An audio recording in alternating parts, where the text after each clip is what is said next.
during perimenopause. Progesterone, it falls off a cliff. It's cruising along, kind of bouncing a little bit like this, and it just drops off. But estrogen, you might expect it to follow that same trajectory, but it doesn't. It goes down and up and down and up, spikes and drops again and again, and it's not predictable. Now, layer on top of that years of gut health challenges, dysbiosis, then our estrobolome is naturally also not working. So layer perimenopause onto a poorly functioning estrogen. Hey, welcome back to the Pretty Well podcast. I'm Lisa Smith.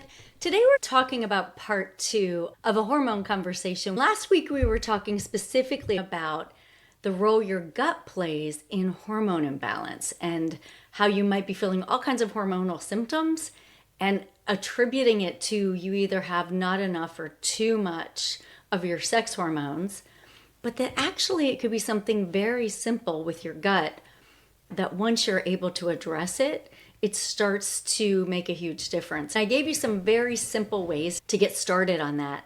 Today, we're going to do a deeper dive into some of the most common questions I get about hormones, hormone imbalances, symptoms, and that leads us to the question of what if your hormone symptoms aren't improving, not because you need more hormones or another supplement, but because your body's not responding to what you're already doing.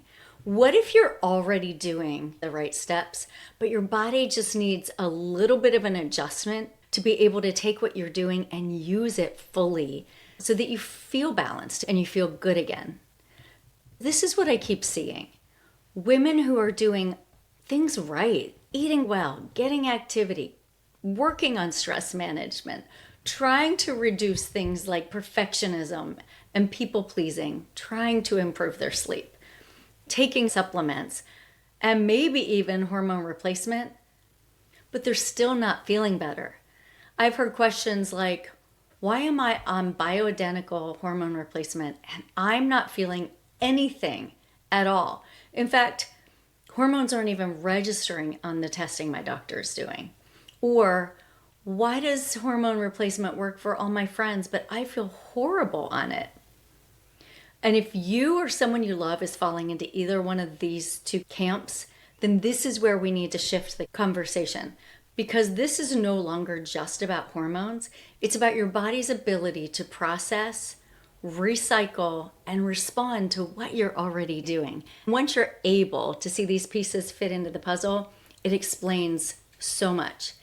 And there's a phase of life that I want us to talk about today because this is where a lot of the confusion comes in. And that's perimenopause and menopause. I'll hear women say, if my hormones are declining, and especially my estrogen's declining, why do I feel like I have too much? Why is everything so erratic? And that's a great question because here's what is actually happening. During perimenopause, progesterone, it falls off a cliff. It's cruising along, kind of bouncing a little bit like this, and it just drops off. But estrogen, you might expect it to follow that same trajectory, but it doesn't. It goes down and up and down and up, spikes and drops again and again, and it's not predictable. Now layer on top of that years of gut health challenges to where your estrobolome, which is what we did a deep dive into last week, the part of your microbiome that helps to process estrogen. Well, once our gut is off, if we have dysbiosis, then our estrobolome is naturally also not working properly. So layer perimenopause onto a poorly functioning estrobolome, and now you're not just dealing with significant changes in your hormone levels, but you're dealing with a system that is not able to process and eliminate the estrogen that it's already used and that's meant for elimination. So instead of a rise and fall where you still can feel those changes, now the signal becomes amplified and it becomes very messy.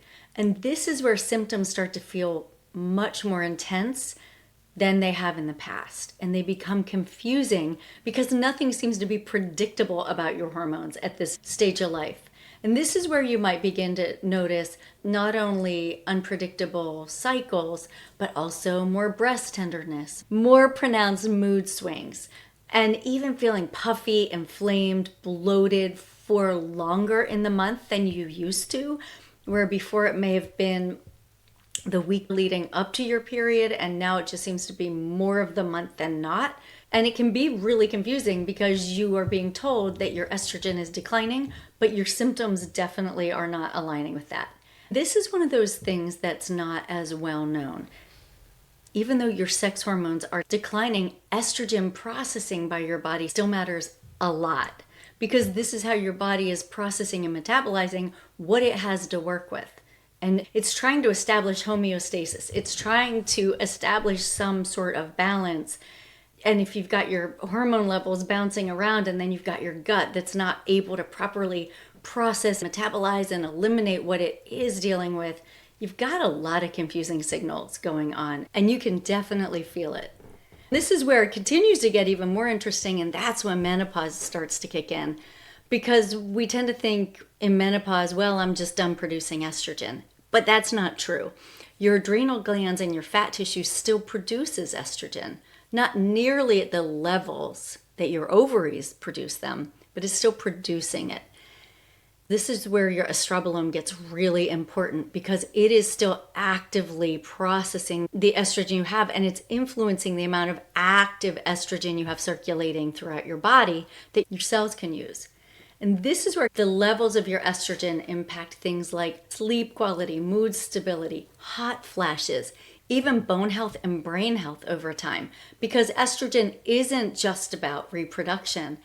As we get older, it's still vitally important for our brain health, so our cognitive ability, our bone health, our cardiovascular health, and even inflammation regulation. It's still doing a lot behind the scenes. And this is something that we never talk about when it comes to hormones in midlife.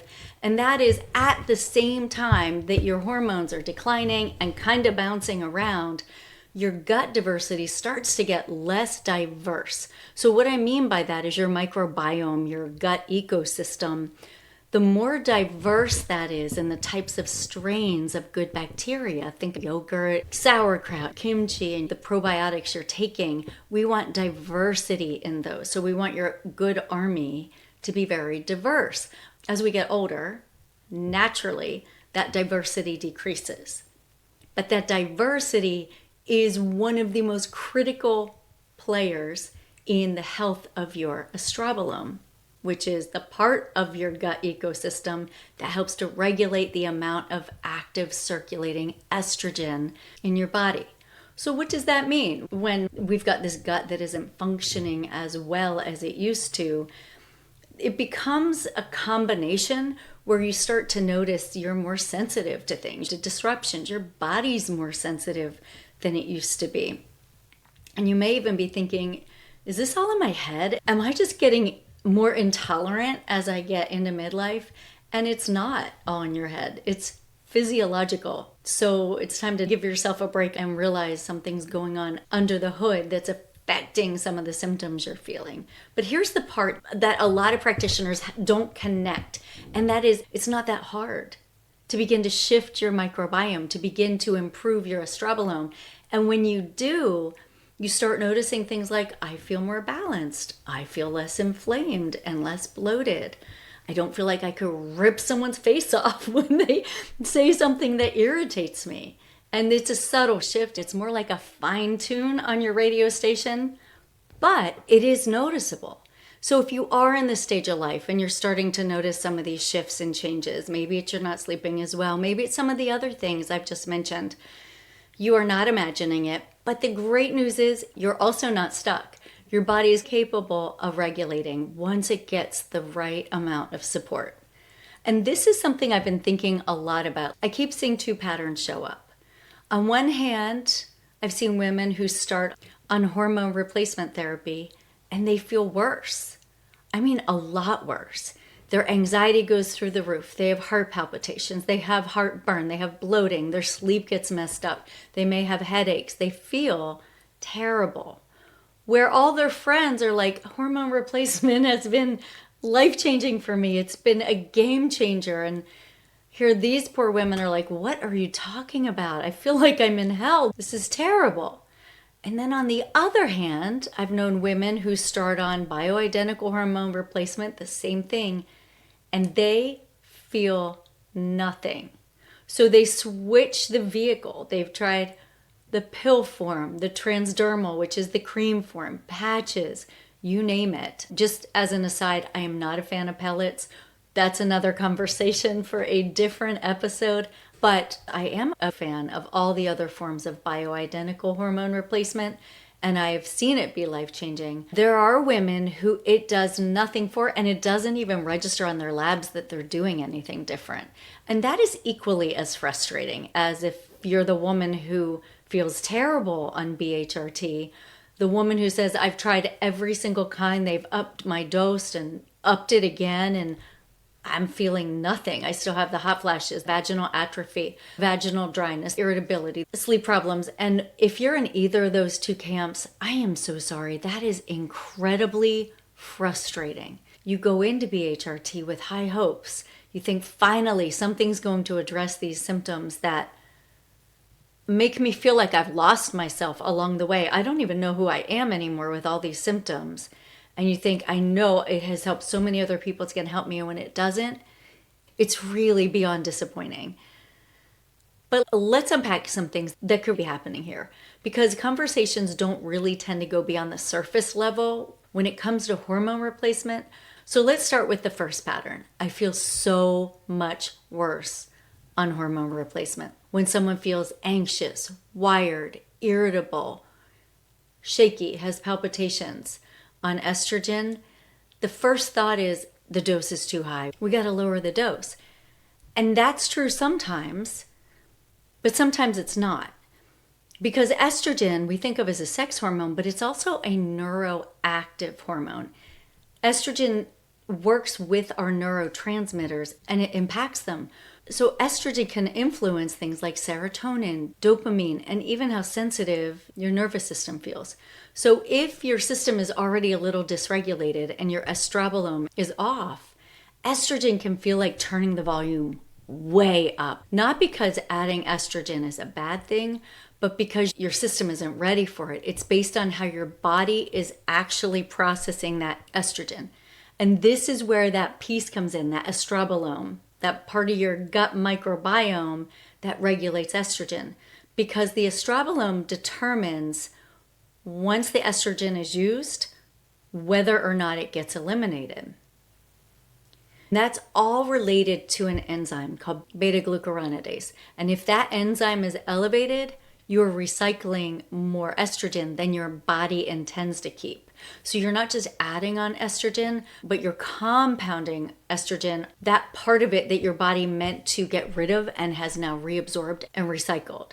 Now you've got this stronger, less stable, more fluctuating signal that can lead you to feeling irritable, amped up, and anxious. And like, I cannot take estrogen. The second pattern is I don't feel anything on hormone replacement, specifically on estrogen replacement. And that is equally as frustrating. You're taking it and doing all the things, but you feel like your body is just ignoring what you're doing completely. And it's gone rogue and it's just doing its own thing.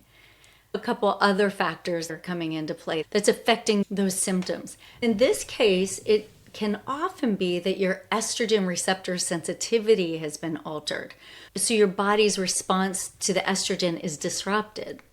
And this can happen for a number of different reasons. It can be receptor sensitivity changes. It can be something going on with your nervous system. It can be inflammation, metabolic changes in your health. This can be related to your estrogen being too quickly metabolized or not circulated properly, which means at the tissue level, you're not getting what you need. So it's not that the estrogen's not there. It's that it's not registering the way it should be in your body, which leaves you to continue with the symptoms of having very low estrogen. So let's talk about what might be happening to impact this receptor sensitivity. First of all, things like inflammation, metabolic disturbances, nutritional deficiencies, those all can impact the sensitivity of your estrogen receptors. So the estrogen can be there, but the signal isn't working. It's not coming through. Another key player is inflammation. If you have chronic inflammation, whether it's low grade or worse, that also can affect your receptor sensitivity. We mentioned the estrobolome and the gut. So if that is not functioning properly and you're recycling too much, that can cause fluctuations and erratic signals where sometimes you're feeling the effects of estrogen and sometimes you're not feeling its effects. Another key player is blood sugar regulation. If you tend to have higher fasting blood glucose on your labs or your HbA1c is elevated, that also comes into play when we're talking about the ability of your body to get a clear signal from the estrogen that's circulating and to use it in a way that actually makes you feel better. Blood sugar regulation is absolutely key when it comes to hormone balancing. That's actually one of the most foundational pieces of hormone balancing, whether or not you're in midlife, whether you're younger and cycling regularly, or whether you're fully in menopause. Blood sugar regulation is really the foundation for hormone balancing. Another piece of it is nervous system regulation. If you are constantly in survival mode and fight or flight, no matter what stage of life you're in, it doesn't allow your body to have the raw materials to make the hormones it's supposed to. When you are in fight or flight more often, you're making more cortisol.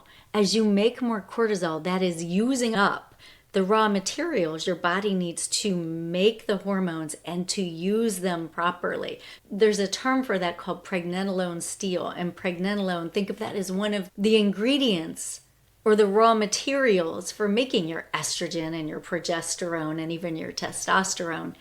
And when you have this pregnenolone steal, because your pregnenolone is being siphoned off to make more cortisol because you're under high stress, then that keeps all your hormones out of balance. And then there's something called sex hormone binding globulin.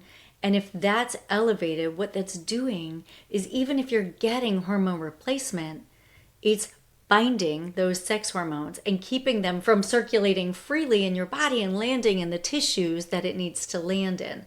That is something that's also very sensitive to inflammation levels and even stress levels. So that's another player when it comes to why is hormone replacement not working for me?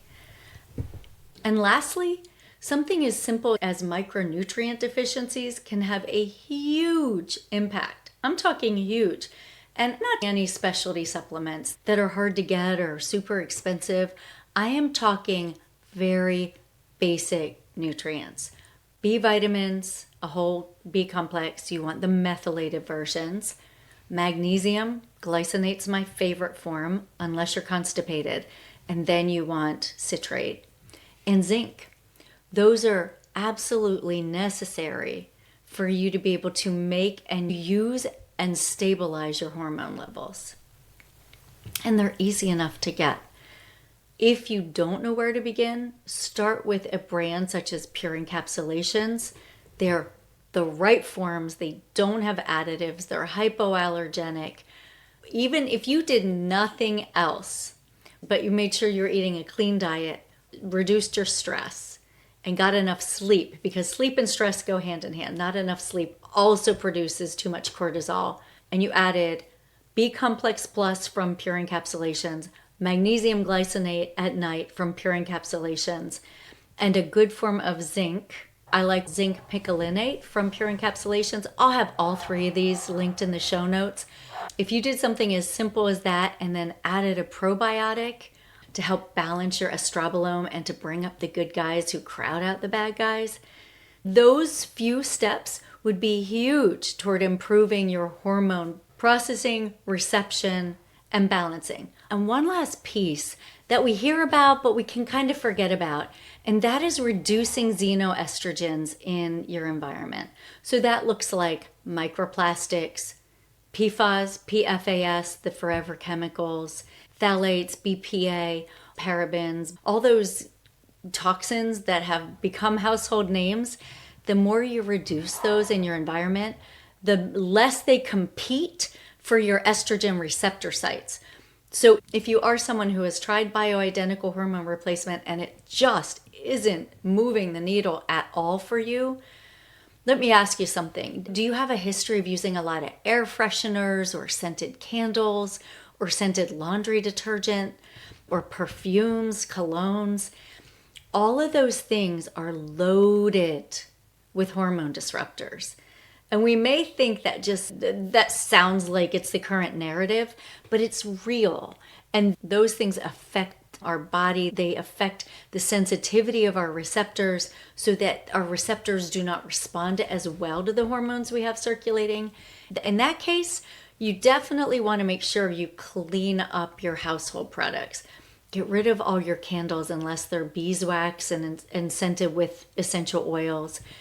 No more plugins, no more air fresheners. Get rid of all that stuff unless, again, it's something all natural scented with essential oils. Your laundry detergent, clean up. There are a couple brands I love, such as Truly Free, Branch Basics. Those are excellent options that are completely clean that you don't have to worry about. That also goes for your dishwasher detergent. I use those two brands for my dishes as well. If you are using perfume, you want to go to all natural versions. If you're using dryer sheets or fabric softener, ditch it. Those things are loaded with hormone disruptors. So you can see these are some pretty basic things you can do that will make an enormous impact. If you find you're doing all those things and nothing is changing, then it's probably time to do a deeper dive. Work with a functional medicine practitioner because it could be hidden mold, which also acts like hormones in your body, in your house, or in your workplace. It could be something else under the surface that once you identify, you can begin to fix. So what's the takeaway? If HRT is not working for you, or you feel much worse on it, instead of immediately going to, I can't take hormones, or hormones don't work for me, take a step back and do the fine-tuning of, maybe I need to help my body so it does a better job of processing and responding to the hormones. And that is going to be what makes all the difference so that your hormone therapy works with your body. It won't override it. It's working with it to help you feel much more like yourself again. So to recap some of the main things that you can do: clean nutrition, making sure you're getting protein at each meal, wrapping it with fiber. Fiber is of the utmost importance. Work toward 35 grams of fiber per day and get it from diverse sources, different kinds of vegetables. So that's number one. You cannot out-supplement a diet that doesn't provide that baseline for you. Secondly, stress management and sleep to bring your cortisol down so it's not stealing your body of the raw materials for your hormones. Sleep goes hand in hand with that because it influences your cortisol levels. Physical activity, which helps keep your liver and your gut working together well so that your estrobolome is functioning. And then supplements, we talked about some very basic ones: B complex plus, magnesium glycinate or citrate if you need help with regularity, zinc picolinate, and a really good probiotic. I mentioned I would link the one I currently love, and that is one that builds some keystone bacteria that we tend to be very low in, but that are powerful in helping to improve how we respond to our hormones. So those are non-negotiable when it comes to getting your hormones where you want them to be so that you start to feel amazing again and you don't have all these nagging symptoms day after day. What can you expect to start to see when all of these things are dialed in? And you may already be doing 4 out of the 5 or 5 out of the 6. It may just be one little tweak that you do consistently that starts to change things. But you'll begin to feel more balanced. Those nagging symptoms, the volume will get turned down on them. And before you know it, you'll start to say, oh, I slept great last night. Or, oh, my pants aren't as tight because I don't feel so inflamed. A lot of times belly weight is inflammation. And when we start to reduce the inflammation, we literally look and feel like we've lost 10 pounds. We also start to see better energy, more resilience, fewer mood swings. And that is a signal that things are moving in the right direction. This conversation was meant to highlight that our hormones are not operating in isolation. They're not a separate part of who we are. They work as the whole symphony of who we are. So your gut, your daily habits, your personal care products, your self-talk and kindness and stress management all play a role. So when you start supporting your entire being from these different systems at the same time and realizing they all work together, that's when you stop chasing symptoms and you start regulating in a way that you feel balanced long term. So as we begin to land the plane on this today, ask yourself, what is it about my day-to-day that might be making it harder on my body than I realize? Could it be I'm not getting enough fiber? Do I need probiotics? Am I deficient in some of those nutrients? So what's one small shift that we talked about today that would feel supportive and not overwhelming? Just one. It's not about doing everything right, but it is about doing the right things consistently. So pick one you'll start this week and get that on board until it's natural, and then pick another one and see how things gradually begin to shift in the right direction. If this helped you today, or if it's someone you know and love who's been trying to fix their hormones, I know how it feels to be in hormone hell. Trust me, I've been there and it is miserable. So if you can help one other person today, or more than one other person, if your book club or a bunch of people you know are also in the same stage of life, please share this. This might be the one thing that helps them get to the other side of it. Thanks for joining me today. I love being with you. I will be back next week. Until then, stay pretty well. Bye.